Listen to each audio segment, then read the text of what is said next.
Hi, this is Randal Schwartz, back at the helm of FLOSS Weekly. This week, Newcomb joins me to talk about OpenPilot, the software and hardware for creating your own unattended aerial vehicles. It looks really fun. You'll want to see this, so stay tuned.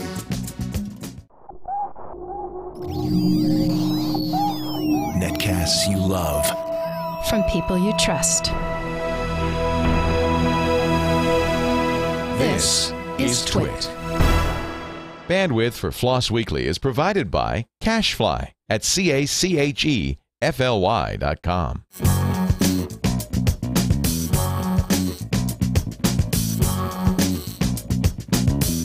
This is FLOSS Weekly with Randal Schwartz and Newcomb, episode 148 for January 12th, 2011, OpenPilot.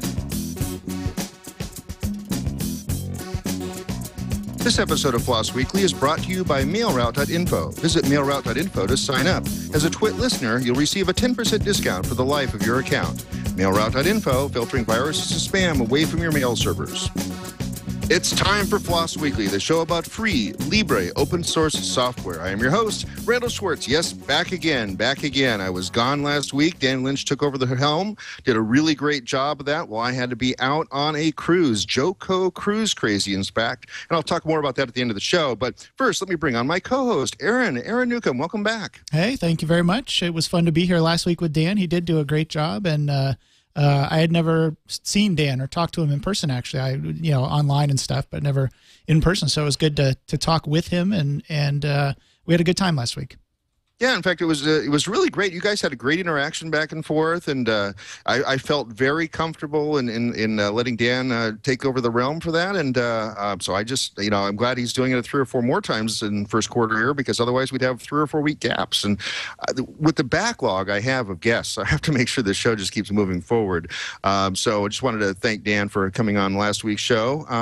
If you're watching the live video, you can see that once again I'm on the 43rd floor of the 9th tallest building in LA. Beautiful sky out there again. In fact, I flew from Florida directly over here to California, so I haven't even been home yet from this cruise from last week. Again, more about that at the end of the show. I'm also I forgot my Stonehenge shirt. So if you're watching the video, this is a Scotty Vest shirt. I'm wearing Scotty Vest pants. I also, you can't see it, I'm not going to show you, I'm wearing Scotty Vest underwear now. I kept swearing, someday, if they come out with Scotty Vest underwear, I'm wearing that too. And they do have a pocket in it. I'm not going to tell you what's in my pocket of my Scotty Vest underwear. And I'm also wearing Scotty Vest recommended alpaca socks. These things are brilliant and beautiful. I should be paid by Scotty Vest for this, but I'm just saying it as an enthusiastic user. This is what really works for me to do travel. So all good on that. Speaking of enthusiastic user, we actually have a sponsor for today's show. So let me quickly pull up my notes here about our sponsor. Our sponsor for this show is mailroute.info. Mailroute.info, businesses of all size use it. There's 1 user, 50,000 users, doesn't matter. MailRoute's going to protect you from spam and viruses, simplify your life, and make your email usable again. It's a secure hosted service that filters the virus and spam for companies of any size. Single user, company with 10,000 users, MailRoute's going to eliminate viruses and spam, reduce the load of your email server, lower your costs, and make your email usable again. Typical MailRoute customers see a 95% reduction in their inbound email volume with virtually no false positives. And I know how difficult it is because I do my own spam filtering for my servers. And I tell you, there's a lot of work involved. So a lot of people get spam, but not with MailRoute. They're using all the known modern techniques for this. Leo Laporte actually swears by MailRoute. He's been using the service for his domains for more than 6 years. And MailRoute's been his top choice for spam and virus filtering all along. Tom Merritt started using MailRoute and now uses email domains that he's given up on being able to use. He now can finally use those again. Tom Johnson, who created MailRoute, founder and CEO, started one of the very first companies in this market in 1998. Back then called FrontBridge, and FrontBridge was then acquired by Microsoft in 2005, still offered his Microsoft Exchange hosted services. Tom wasn't done, though, and he had too many good ideas he couldn't stand see go to waste, so he started MailRoute, his next-generation service for filtering email with a level of accuracy and price that's unmatchable. Basically, all you have to do to use this is you set up the MX record so it points at their server. I'm speaking to a technical audience here, so it probably won't be too hard for you guys to do that sort of stuff, but basically change the MX records to point at them, then they filter the mail and send it back to you. Real simple to set up. You can visit mailroute.info to sign up, and as a Twit listener, you're going to get 10% discount for life for your account. So go to mailroute.info. There's probably some special code there that's not in my copy to read, but maybe if you read the video here or something, we'll see it. So small business accounts start at $2 per user per month for 10 users.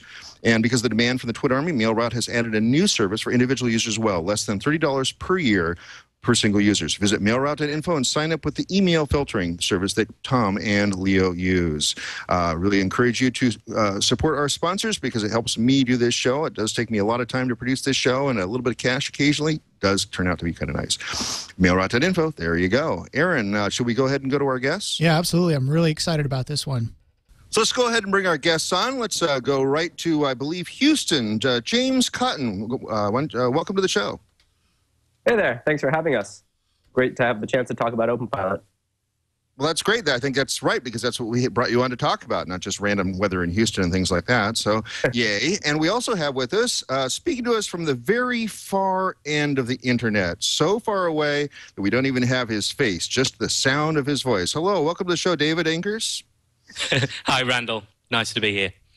You know, I still expected the video to come up. That's really crazy of me, because I just said there's not going to be any video for you, and I lost it. Of course, anybody listening to the audio of this show will not understand that comment one way or another. So let's start with you, James. Why don't you give us an overview of the project? I tried to give like a 30-second intro, and I usually mangle those pretty badly because I haven't done my research yet. So why don't you go ahead and give us an overview of what we're talking about today? Okay. Well, so what we're talking about is the OpenPilot project. And it was actually started by David and some of his friends in Australia, and Vasilis, a guy in the US, about a year ago. And I'll let him talk about the origins in a second. But basically, it's a project to provide an unmanned autonomous control system for air vehicles. And we aim to fly both quadcopters, helicopters, planes, gliders, of which we've already accomplished like stabilized flight for quadcopters and planes. And what you see next to me is the hardware, and we'll probably focus on that a little bit later, so I'm not going to start on that now. But that's kind of the overview. It's just flying effing robots. I guess that's a very simple way of putting it. So basically, it's the software to control flight machines of various shapes and sizes. Now, is this just to not just help software, you but also fly it in real time? Is this just to help you can do both. So you can, for example, you can put it in a mode, and I think there was a link sent to you to put out for your viewers that has kind of like some videos of various people flying to kind of see what it can do. But in there, you'll see there's one place where it says position hold with transmitter control. And essentially in that, David Shinstock from Kansas State, who is this great professor who's helping us with the project, kind of flips a switch and puts it in fully autonomous mode. And at that point, it's using the GPS to try and set its location it should stay. And then he's kind of checking out. But then on top of that, he can actually use the transmitter to control where it's trying to stay. So he's not really like in real time controlling it. He can kind of give it instructions, but in real time, the quad is controlling itself. Well, let's go ahead and talk to David now and talk about the history of the project. So, David, you've been with it since the beginning? Yeah, I was here right at the start. And the reason we started it is because this technology is really important. Or that's my feeling behind it. UAVs are used like in the military, everyone knows. And we wanted something that was totally free and open, including the hardware and the software. You know, freedom's important. And I'm coming over a bit like Richard Stallman there. Probably not a good phrase to use, actually. You're allowed to from time to time if you have a passion about something. We don't have to all be Richard Stallman, do our own passion for our own thing. So the reason there's no video from him is his beard is actually bigger than Richard Stallman's, and you can't fit it in there. It won't fit through the Australian pipes. Yes. Right. So what motivated you to take, and how much time did you initially take to get started with this? I've worked on this full-time for about 14 hours a day, 7 days a week for a year. But I call myself the project janitor. Basically, I just make sure things run well. That is basically it. I try and make sure everyone's happy, the developers get what they need, and try to get things completed. You know, like something like a UAV is pretty important for... Like, it's fun. This is so much fun to get involved in. But it can do loads of things that are important, like infrastructure inspection, you know, movies and TVs. You can take lots of video from it. And some of the things like Wikipedia could use it to tow around a video of Jimmy Wales' face. You seem to be putting that everywhere, so that'd be really, really good. And you can spy on your neighbours as well. Like, you can spy on your neighbours sunbathing in a bikini. We did it with ours. Name's Bob. And the blackmail money's been funding the development for a while. Well, I certainly want to get into both the good and bad aspects of this. I mean, because definitely some very positive things to be done, and definitely some very, like, scary things that I think you could do with this kind of technologies. But I first want to start now. Were there already existing devices that we're just missing like the brains? Is that why the software was starting to be created, or is the hardware and software both being developed at the same time? I'll let James take that, but yeah, it's hardware and software. This project's both.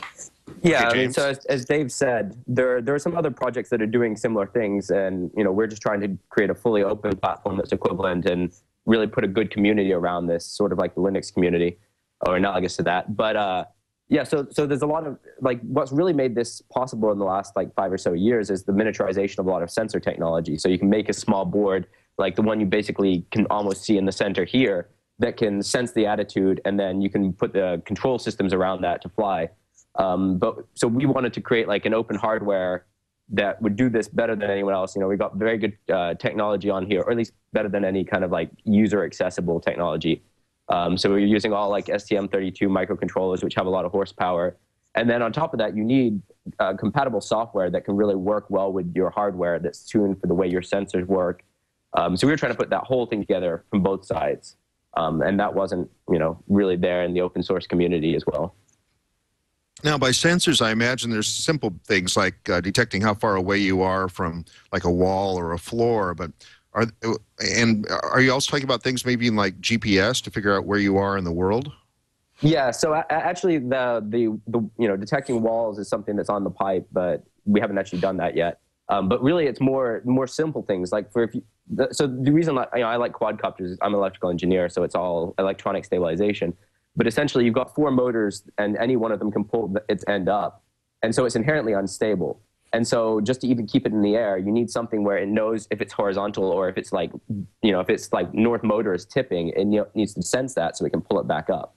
So like the sensor board, for example, has a 3-axis accelerometer, a 3-axis gyro, a 3-axis magnetometer. And then, so it takes all the information. So for example, if you integrate the gyros, you get kind of your new angle. But that's prone to drift because your gyros might be slightly inaccurate. And so if you keep integrating an error, you'll have like a big cumulative error. So to correct that, you can use a little bit of feedback from the accelerometers to sort of say, oh, well, gravity is pointing this way, and I think I'm like 5 degrees off, so let's slowly correct. And in addition, the magnetometer, because the Earth's magnetic field has 3D structure, it doesn't just point north. So actually, like where I am in Houston, there's a bigger flux pointing through the ground than there is horizontally. So that 3-axis magnetometer chip can also give information about the attitude.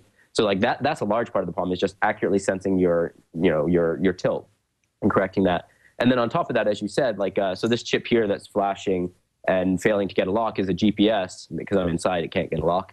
And so we have what's called an extended Kalman filter running an inertial navigation system, or INS, on that sensor board. And what it does is actually fuses information from the GPS, which gives it position and velocity, with all of this other information about like the acceleration and gyros to come up with a single estimate of your location in the world and your attitude in the world.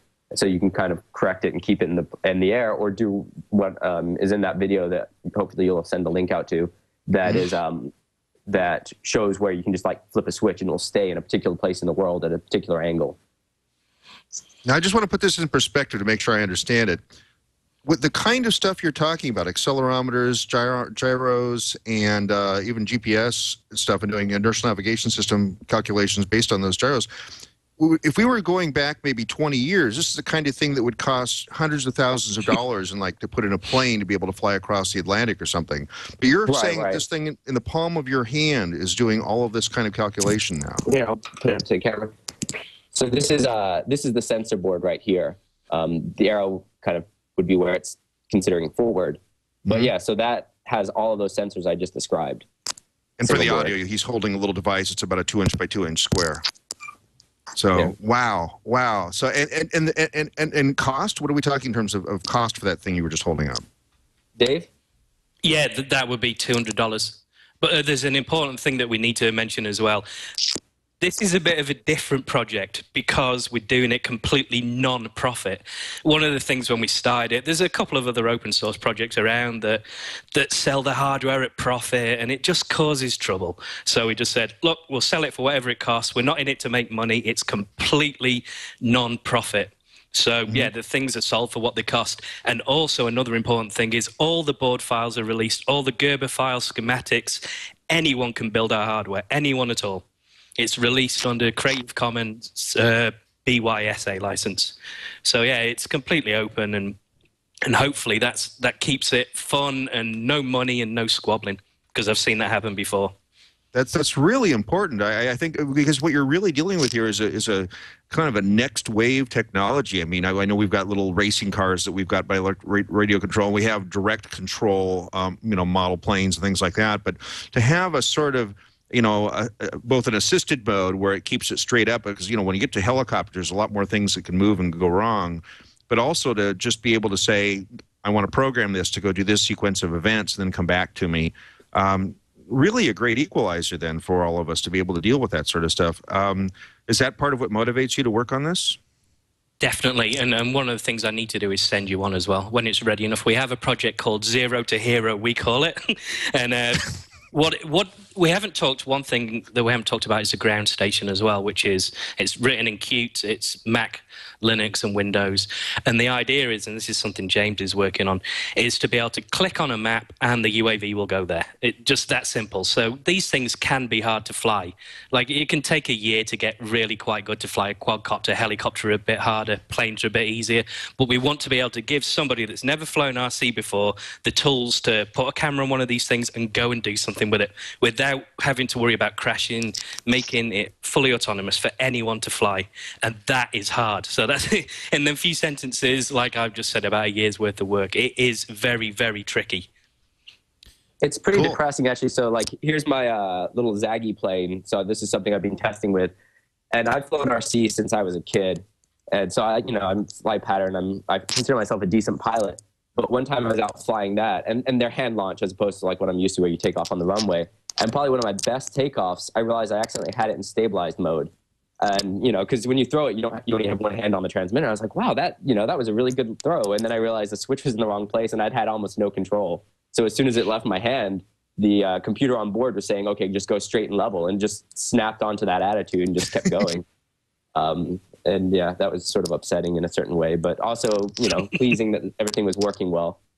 Well, that's actually a good segue there, because I did want to talk about a couple of things. One is how you mentioned stabilized mode. So there are different modes that that you can put the controller in to operate, right? Because obviously you've got your own controller there sitting in your hands. Yeah. So maybe talk about the different ways that you guys can actually, the different modes rather that you can set the controller into control the plane or whatever the vehicle is.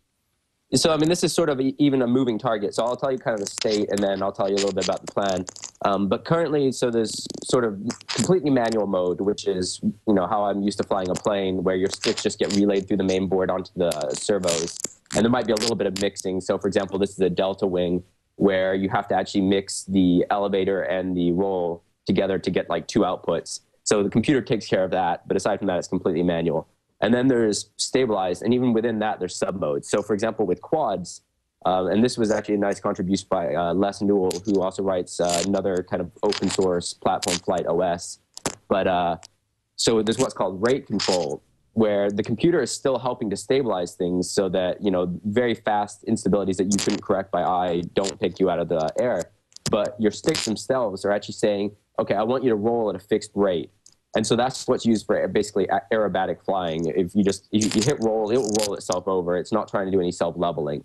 And for example, in that video, you'll see an example of Samus doing the first flip on OpenPilot. Well, first intentional flip, I should say. And so that's pretty neat. And then on top of that is essentially stabilized with attitude control. So then it says, okay, now I actually want the sticks to cue a pitch that you should have. So if you hold the sticks in neutral, it will basically sit level. And if you hold the stick to the side, it'll do whatever it has to do to hold that angle, which for a quad would make you go sideways. For a plane, might make you go into a roll, go into an upward climb, or hold a bank. And then on top of that, there's like fully autonomous mode, which the current version is, there's actually two sub-versions there. One is like velocity control, essentially. So when you just hold the sticks, it says hit a velocity and fly forward at that fixed velocity. So there you see the plane. I've just put it into stabilized mode, and it will loop around in a second. It's kind of out of the scene right now.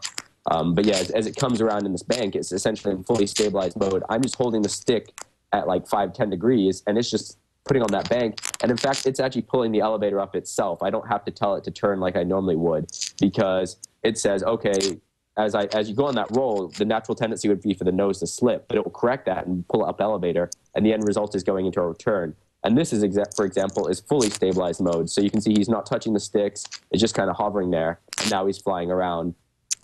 And then in autonomous mode, as I said, there's sort of on top of everything else is magic waypoint mode, where you basically can move the sticks to move the position that the quad is trying to hold itself. And someone has developed in simulation an analogous mode for planes, where essentially the plane will automatically circle a waypoint, and you can move that waypoint, and it will just go to that new location and start circling it, although that hasn't been tested in the air. And then actually an exciting thing that was just checked in was a PyMite interpreter, like an embedded Python interpreter by Dean Hall, and that will allow us to actually upload flight scripts to the aircraft, and so you can write in Python a set of instructions, and then those will be executed. And so that would be like a degree above autonomous mode, which will be a parallel to a simple like waypoint following mode. That's awesome, and there's so many applications for this. I mean, I'm thinking, you know, I've got a plane at home that I haven't set up yet, and I'm so excited now after talking to you guys to go back and set it up and maybe get some of this technology installed and see if it works. But also, you know, I can think, you know, games. I think might be a big area for this. Obviously, hobbyists is the biggest one. But I mean, what other application areas have you guys thought of, maybe besides those two, where this, and of course, besides spying on your neighbors, where, you know, this could be applied maybe in a commercial way? For me, I think the biggest is search and rescue. I think that is the key thing. Life-saving on beaches as well, I think, is something that's important. There's so many aspects to this as well. Like, one of the things with OpenPilot, we want people to do things that we've not even thought about. Mm-hmm. You know, and that's the nice thing about this technology, because it is so new. People can do things. You know, we had a guy come along and say, "Hey, I'm sailing ships. You've got this inertial navigation board. I want to use it on a full-size sail ship. I want to use it for correcting." You know, the track through the water, and I can write my own software and things like that. So that's kind of good. One of the other things that was really cool was a guy that does well, it's kind of like flight suits, you know, where the guys put a suit on and they've got kind of wings. Mm-hmm. And one of them guys that jump off cliffs, crazy dudes, they wanted to use OpenPilot for logging and to see how they were performing, how the suits were performing. So there's so many applications besides UAVs as well. But yeah, if you've got an autonomous robot that flies, there's a lot you can do. Yeah. And like Randall said, a lot of bad as well, which is really a bit of a worry. Right, right. But, you know, as long as you guys aren't, you know, as long as people aren't paying you guys to do that, I guess you're in the clear. Yeah. What we look at it like guns, you know. Guns are, you know, you can buy a gun to shoot someone, you can buy a gun to defend yourself, right, or you can do hunting and things. So that's the way we look at it. Same goes for all technology. You can use it in lots of different ways. So it's up to the user to decide.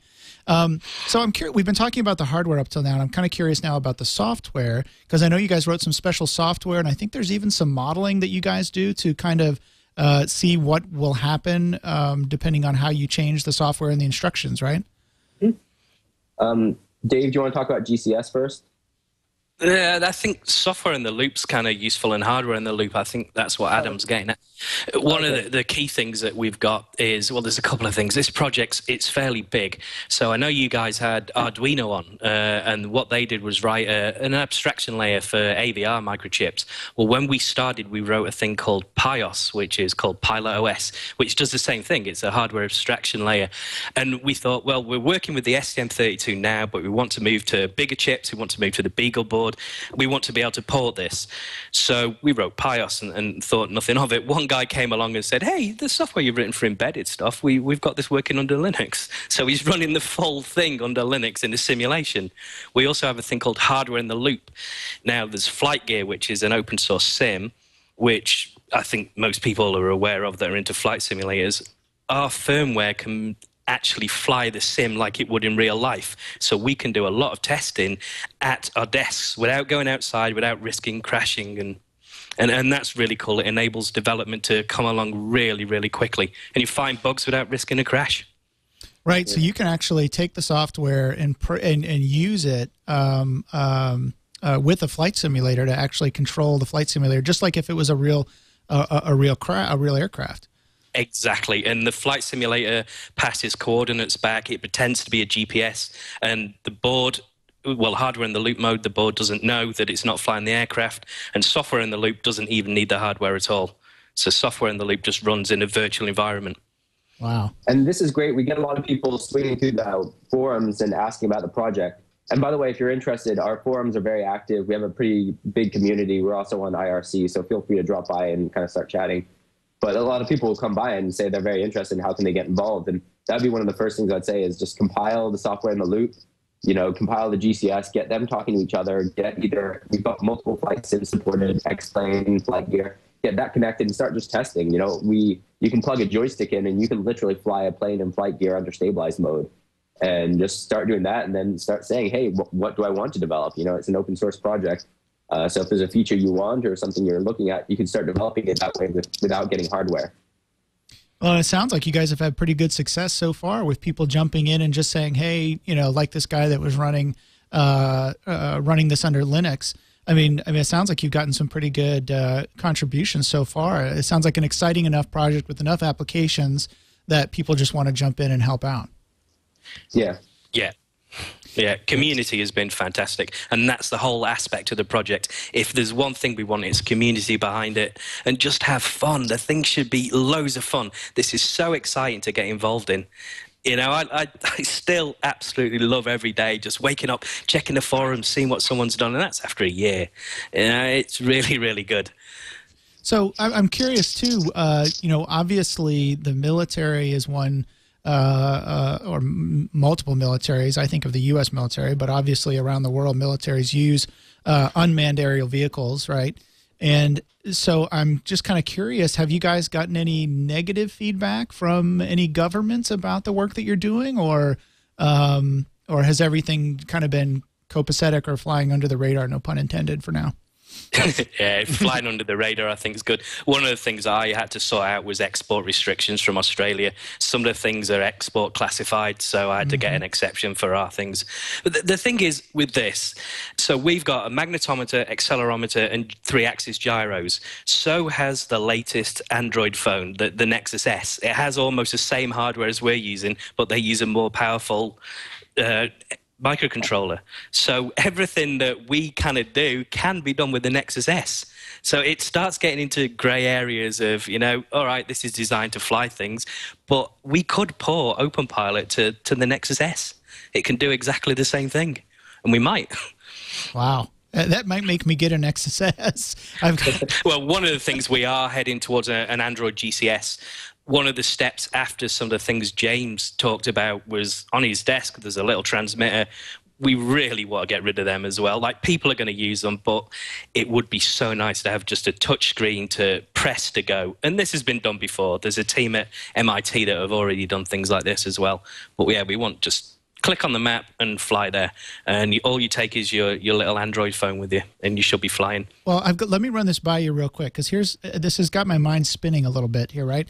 So one of the things that I think would be cool, that I've always been kind of interested in sending, weather balloons up with a payload. Lots of people have done it, and I've kind of seen it. The thing that's always held me back from doing that is that I don't want to go traipsing around to try to find the thing when it drops back down, right?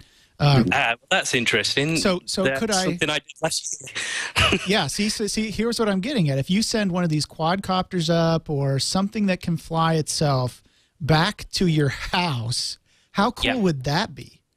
It's awesome, and it's been done. The commercial projects can do this already. The trouble is, a lot of them are $10,000 each. Right. And up. But yeah, they're commercial projects. Yeah. So yeah, there's also another project that started all the open source UAVs called Paparazzi, and them guys were great. They're the guys that got me into this. They're only planes at the moment. I think I haven't kept an eye on the project. But yeah, like, I've flown autonomous with the Paparazzi project already, and that can fly around and do its own thing. But they're using a bit of a different technique, or they were when I was using it, of sensing the horizons. So they'd actually use thermal sensors to see if the wings were level. So we're using a full INS solution. It's a bit more advanced, and it means we can fly in fog and heavy rain if we wanted to. It's just the way everyone's going. But the sensor technology is a lot cheaper now. I think for your idea, you probably want to use a plane, though, not a quadcopter, because the one thing that can be tricky is after you release it, when you're at high altitude, the props won't grab the air, so you won't be able to control it. Yep. And if you start going into a fast enough free fall, what you'll do is you'll saturate the gyro sensors. And so it won't be able to track what direction down is. Basically, it'll be too lost. And if you had a plane, something where it would fall and just kind of hit a fixed angle and stay at it, right, then you'd be able to at least do a little bit better of like making your initialization of the attitude work. Because this is something I've been discussing with another guy in the project, Corvus, because he's really interested in doing like rocket boosted launches. Yeah, and there's kind of a similar issue there when you like saturate the sensors. And the other tricky thing in Freefall, so as I said, one of the things you use to correct the error in integrating the gyros is the direction of gravity. But Freefall, high altitude, you don't have a lot of air resistance. You're going to be falling close to the speed of gravity. And that means you're basically going, or with the acceleration of gravity until you hit terminal velocity. So you'll have a pretty hard time just sensing where down is. So you'd have to deal with some issues, but absolutely it would be doable. Awesome. I'm excited to try it now. Yeah, it's looking like fun, man. I am looking forward to getting a package in the mail now. This should be pretty clever there. I actually had a couple of questions from watching some of the videos. And by the way, if you are just on audio on this program, you're going to want to just download the video for this program because you're missing out on a lot of stuff that we're talking about behind the scenes here. There was one video where it was picking up a load and trying to carry it around. I've just got to start thinking that somebody has got to work out the complex math for the pendulum equation to make sure that you're not picking up a load and flinging it around. Is somebody working on that? So actually, but that was a case where things just worked a lot better than we expected.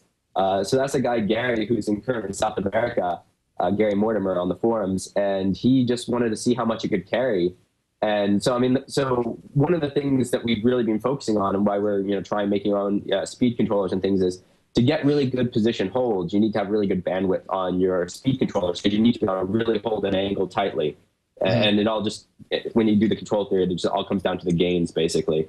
So we've been really trying to push up the gains. And essentially, he's got it high enough so that even as that weight is swinging, the quadcopter itself is just staying basically flat. And so if you look, the quadcopter is kind of moving side to side as it kind of counterbalances that weight underneath that's swinging back and forth. But the actual attitude of the quadcopter is basically not changing. It's not tipping. And so it just, the control system worked well enough. It didn't have to even deal with knowing that was there. Well, I'm thinking it comes back to... Sorry, Randall. No, it just comes back to you can do two things. You can try and take every little bit of situation that you need to, you can hack in lines here and there, or you can get a professor of, I think he's a professor of nuclear physics, to write you a Kalman filter that just handles everything.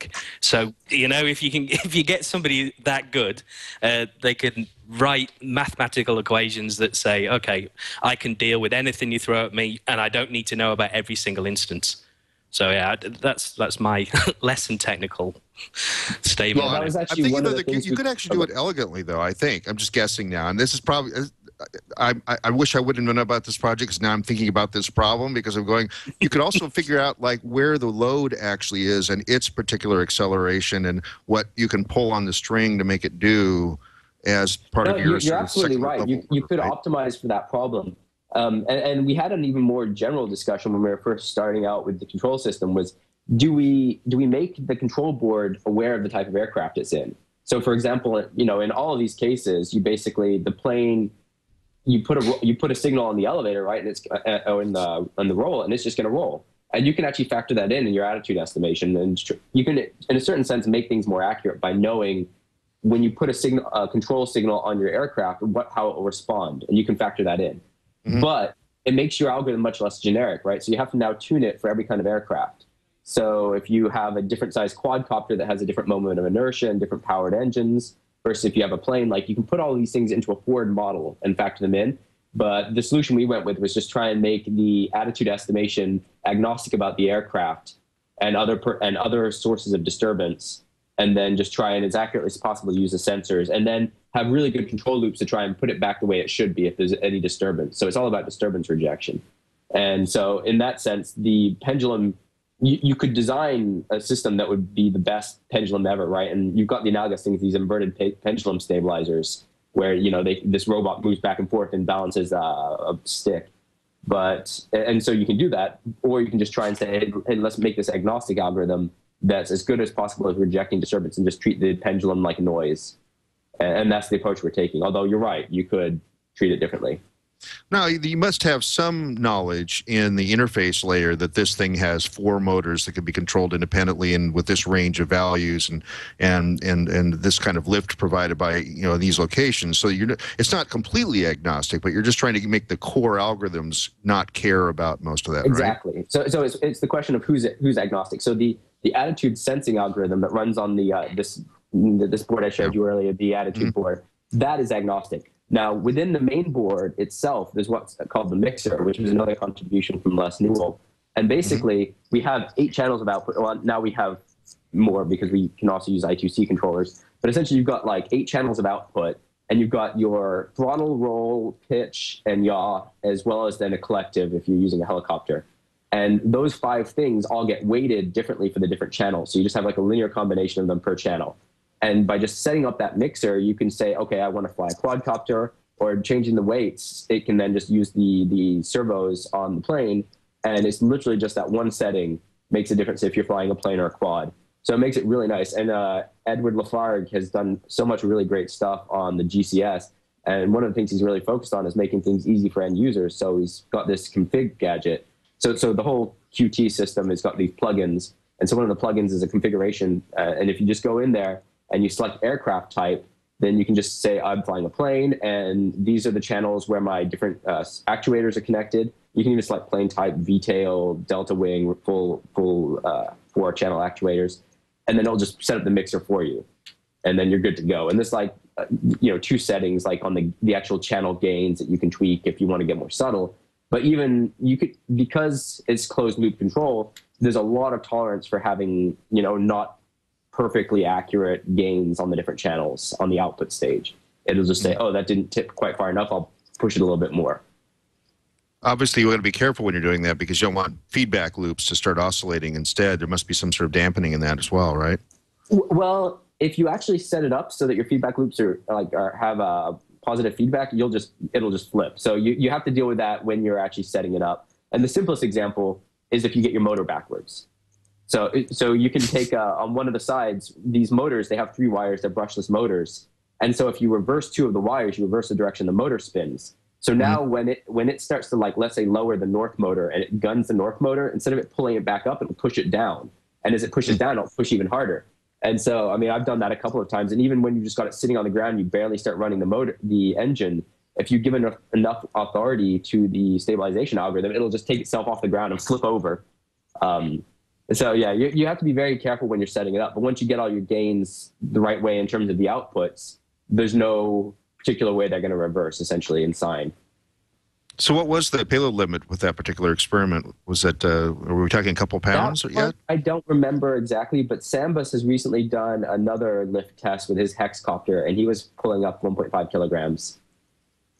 So, and that's, so you were asking about usage, like uses earlier. Actually, one of the more common uses for this, for quadcopters particularly, is for aerial photography. So a lot of people will mount like high-end DSLR cameras on the bottom with gimbal mounts and vibration stabilization and all sorts of things, and go around and just take these gorgeous shots of things you otherwise couldn't take photos of. And so yeah, so in that case, you care a little bit about payload and having enough overhead that you can still well stabilize after carrying it. So for example, when Sambus tested at 1.5 kilograms, he was seeing that he just didn't have quite the good stabilization he was used to. I think I should add one as well that is absolutely awesome. Imagine this, right? You've got your quad flying, you've got a video camera on it, and you have a video sender that links to video goggles on the ground. So it's like flying, and then people are doing that now. It's called FPV.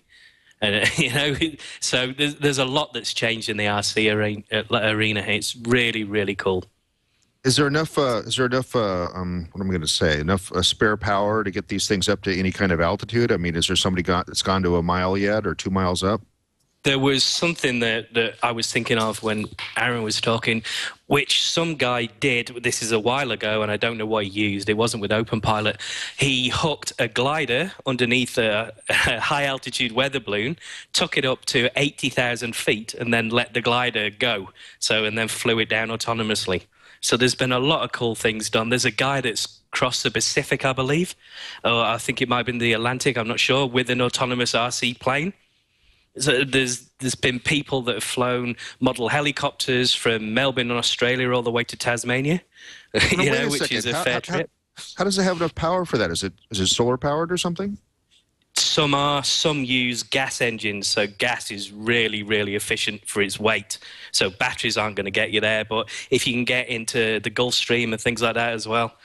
So yeah, they've done it. Some guy's flown from America all the way to Ireland with a model plane, and this was about 4 years ago, all autonomous. Wow, there goes that idea. A lot of things. Yeah, there's loads of things that's happened. We've got a mission to cross the Channel in France this year. One of our goals is to get Edward, and I'll probably end up going to England, and we'll cross the Channel. One plane going one way, one plane going the other, and we'll see if we can cross the Channel autonomously. So there's a lot of cool things happening. Okay, now one other question that I had was, as I was thinking through this watch, actually inspired a little bit by the chat room. We have a live chat room going on while we're taping the show. Particularly for James, since you're in the U.S., what do you know about the FAA's rules for flying these little things around?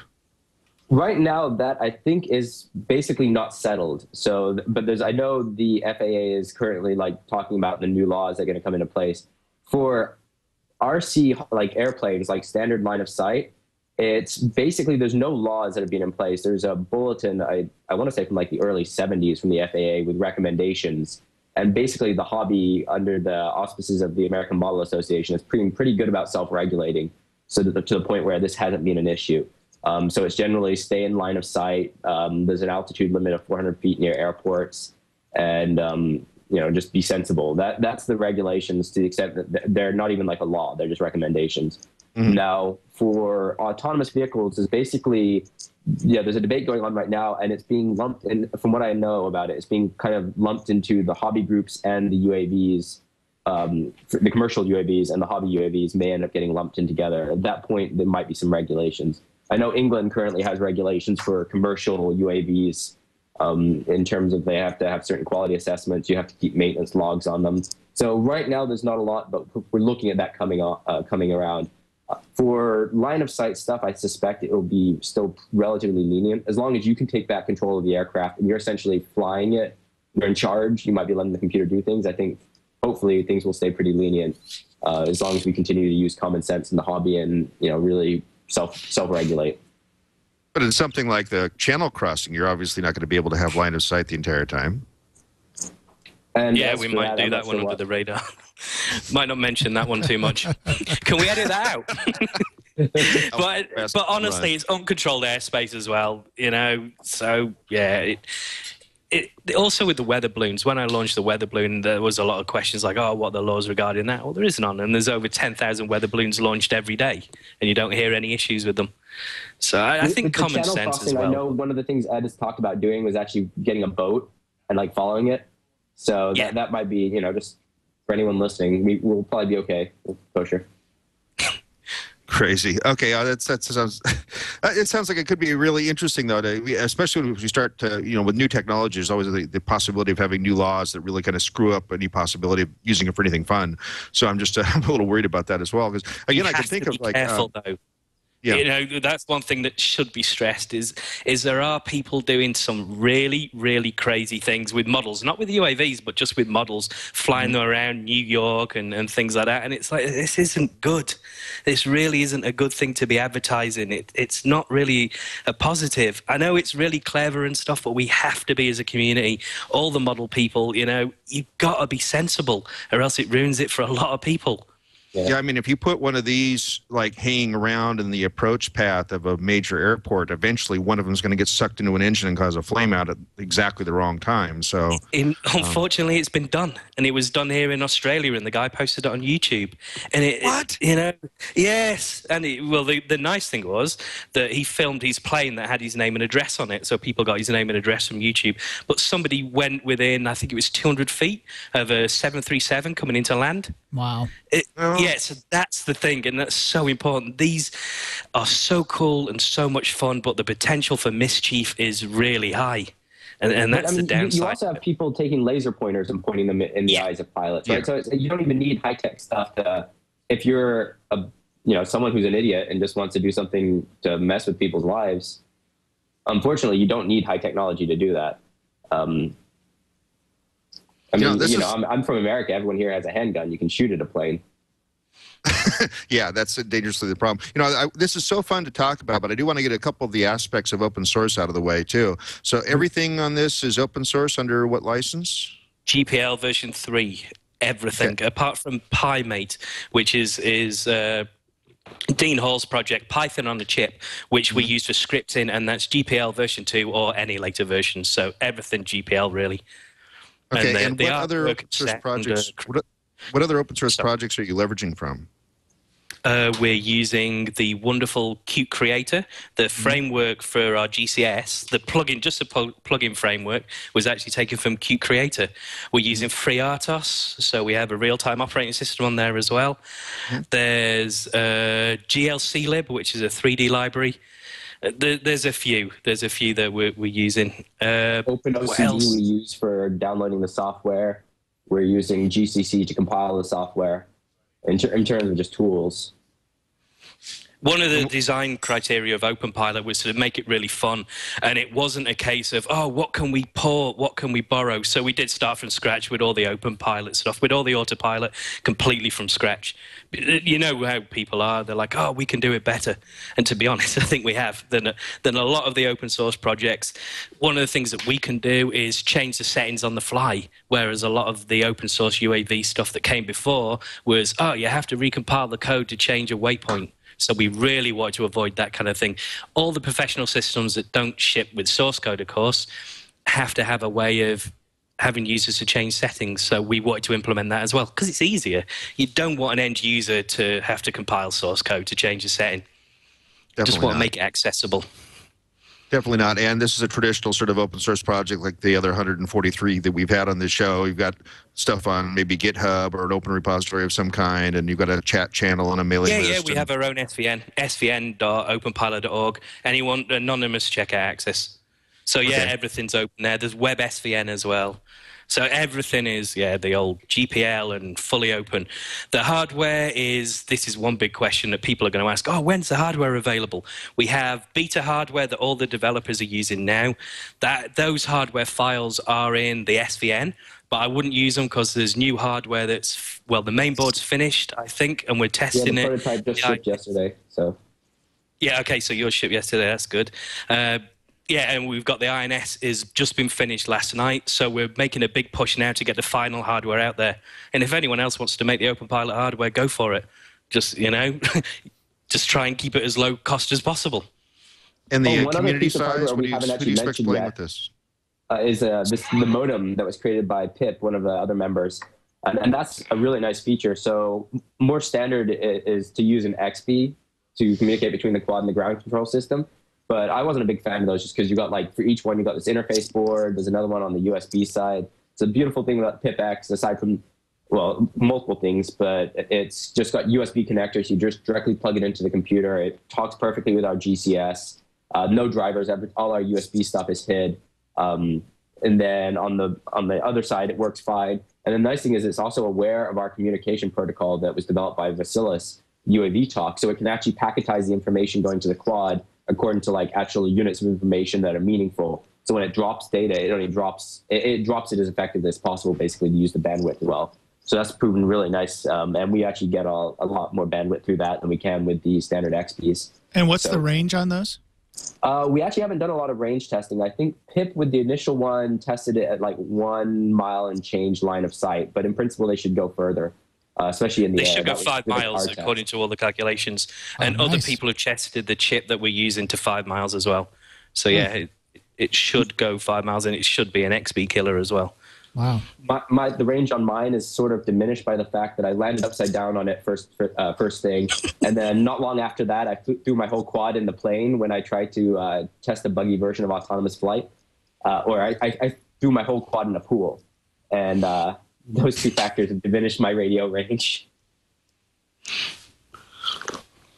Well, that's fascinating because you're going to end up with this is the kind of thing where the software crashes end up being hardware crashes as well.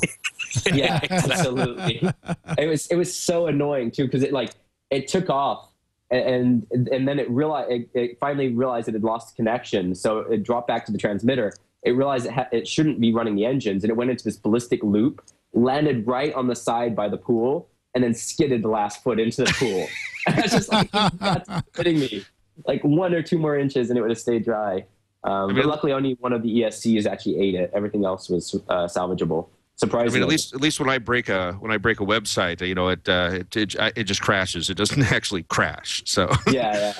I mean, worse of the crashes. I mean, I've gotten a lot more disciplined about when I'm testing things and I don't know what they'll do, I'll take the props off. I mean, this was standard advice from the veterans when I started. But the number of times I've thought things were going to work and then gunned the engine, and it just like flips like instantly. So now I always test it like a couple of feet away. But when I first started, especially before we put in arming code, the worst I ever did was I turned it on. I forgot my transmitter was on and the engines were gunned. And I plugged it in right next to me and it just shot in the air. I mean, these things can be pretty dangerous because they essentially have a mind of their own. So one more question from me. I mean, you guys have done obviously a great job so far with this project. I'm really impressed with what you guys have done. And not just you two, but I mean all the contributors, and I'm talking holistically, obviously. But getting back to applications just one more time, I'm wondering, has there been any interest from, you know, commercial vendors that are building these things to sell, whether there's been any interest from them in taking the code and using it in a commercial way to sell, you know, a Radio Shack or something? I'm just thinking, like, sometimes that can be a good thing to have someone who's willing to hire maybe a couple developers to help with the project, as well as, you know, being able to sell this extra. I mean, obviously they can do it if it's GPL code and everything, but I'm just wondering if you've had any interaction with anyone looking to do something like that. Not yet, but I can tell you exactly what's going to happen. Once this project gets successful, the boards will be cloned in China. It's already happened to commercial projects anyway. Right. So that's why we're pretty relaxed on the hardware. It's like, yeah, that's going to happen. There's massive interest in quads in China. They have all the manufacturing resources. So once the software gets there, the boards are just going to be copied and this thing is just going to be everywhere. But that is great because it enables people to get access to this in a real low-cost fashion, even lower cost than we can create it for at no profit. Right. And hopefully some of those people that get it are wanting to do something else with it and they contribute that code back. Of course, it doesn't always happen. Absolutely. Doesn't always happen, but hopefully it will. Yeah, well, even if it's 1 in 10, if this is going to be as popular as I really hope it is, even if it's 1 in 10, it'll be fine. Yeah.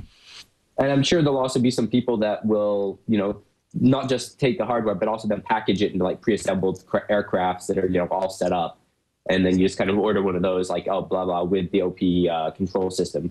Because, you know, our hardware, especially, David hasn't mentioned it yet, but we have another board that's called Copter Control, which is a small, it's the same footprint, essentially, but it has the sensors and the control output. So it's a single board that kind of replicates a lot of this functionality. This is designed for just smaller scale indoor things, not autonomous. And so that's going to be probably around $100. And so I'm sure people will prepackage that with quads. That's actually, you know, the way I look at this project is a bit like Linux, and we need people. I'm never ever the project has a store, a non-profit store, and that is only there to keep the costs down, to stop people running off with it and saying, yeah, it's worth $10,000 and that's what we're going to sell it for. So we'll just sell the plain vanilla hardware for people that want to DIY it and make their own. But there's definitely people out there that just want to buy something ready to fly. So take OpenPilot, take the boards, make your own boards, package it and sell it, but stick to the license. Absolutely. Talking of which, we've just applied to join the Software Freedom Conservatory, so that'll be really important as well, just to try and head off some of this stuff. UAVs are really popular, and with any growing technology, there's always loads of people that think, oh, I can make my fortune with it. What can I take that's open source that's already done? That's not the intention of the project. The intention is to have a community and just have fun creating something great. Cool, and to be honest, making the hardware is a lot of work.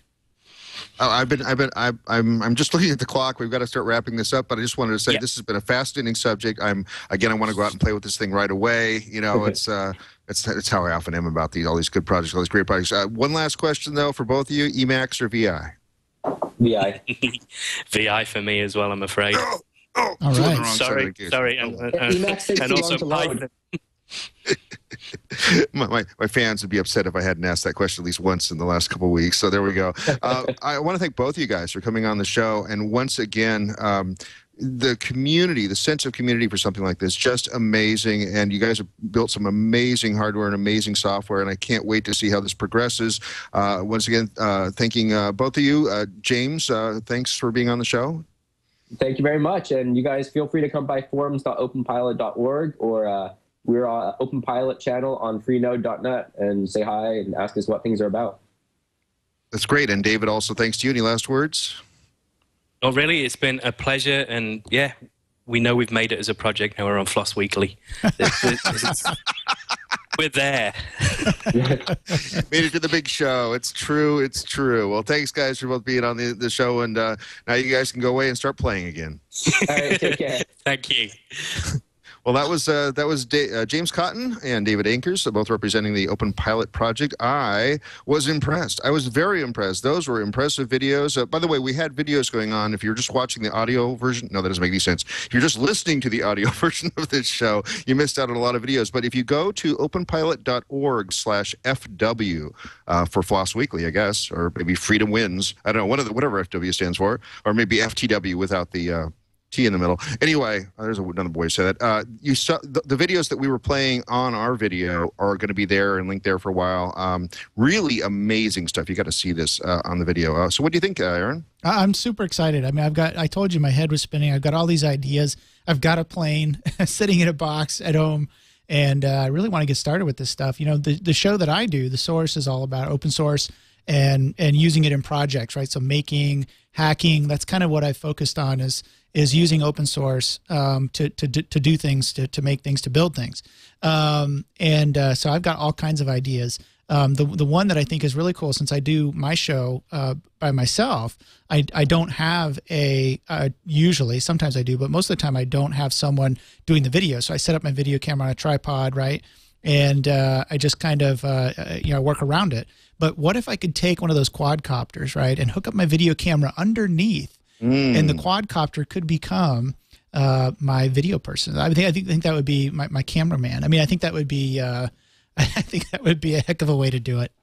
You have to get an image stabilization of some kind that looks like those were a little shaky as they were bouncing back and forth. Sure, but I can't wait. I'm going to put one of these together, and I will do an opening of my show with a quadcopter doing the video. I can't wait. Oh, that would be great. A long dolly shot coming at you, swooping in and then away, and then right to your signage for your Exactly. That would be cool. Yep. If I did that in here, it'd be hitting the walls in the room. Well, you know what you should do is you should have it come down from behind the window there, right, in back of you. Out on the 43rd floor on the outside. Yeah, yes. exactly. Oh, that would be holding a special sign or something. You know, watch Floss Weekly or something. That's the way we'll do all the advertisements from now on. I would so get in trouble. Out there. Speaking of getting in trouble, as I said in the opening of the show, I just came back from the 57th Insight cruise, and this was a little bit weird. It was Jonathan Colton and a bunch of his friends getting together, Will Wheaton, John Hodgman, Peter Sagal, Paul and Storm, and a bunch of people that normally tour with him if you've done Woodstock. I had a great time. I had my Canon 7D with me, and I shot something like 6,000 pictures and 6 or 7 HD videos. And I was on there only as a photographer, and it was just a lot of fun. Well, also to tell people, how to get around the Eurodam, since I've been on the Eurodam before. Really great one. And I hear there was rumors of a second one. Everybody was so happy. 350 people on this cruise. They were so happy that they all wanted to make sure to go on a second one. And I would highly recommend it. This is like one of the funnest cruises I've ever done, and I've done a lot of cruises, like 54 of them. So crazy stuff.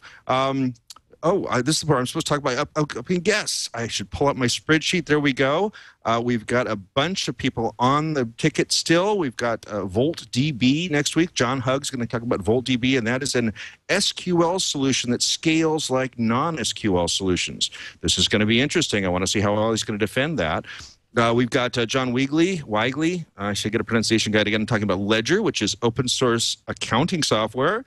Sounds like it could be exciting if you're an accountant. But no, everybody's got to have books. Everybody's got to keep track of their checkbook and stuff like that. So we're going to talk about a guy that does a really good series, or working with a real good community to do that sort of stuff.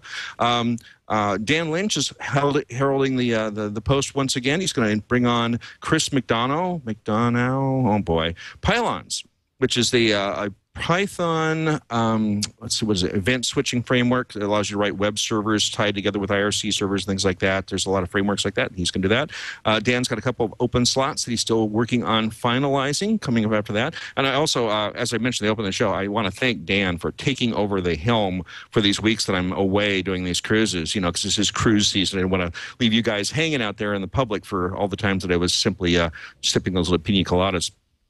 Coming back, my next show will be after that will be Jeremy Carball, Sunlight Labs. Sunlight Labs is making sure we have open data and open responsibility in government, which I think is a really important thing these days, especially with the whole WikiLeaks recent stuff that went on.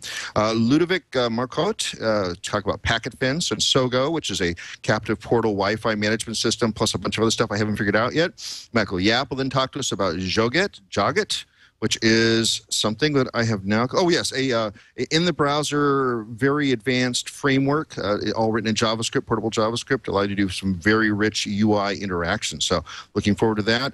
Darren Schreiber of the 2600 Hertz project, talking about telephony and telephony of all different levels. And finally, I'm looking forward to this. Gilad Bracha of Newspeak. Gilad Bracha is a old school, legendary programmer that designs programming languages, and he's got this new thing called Newspeak, based awfully a lot on Smalltalk and all the other cool things that are like that. One last plug for me: follow me on Twitter, twitter.com/Merlin, MERLYN, to find out where I'm going to be and what I'm doing. Like I'm in LA right now. If you want to hang out for a drink after work or something, just tweet me and I'll catch up with you.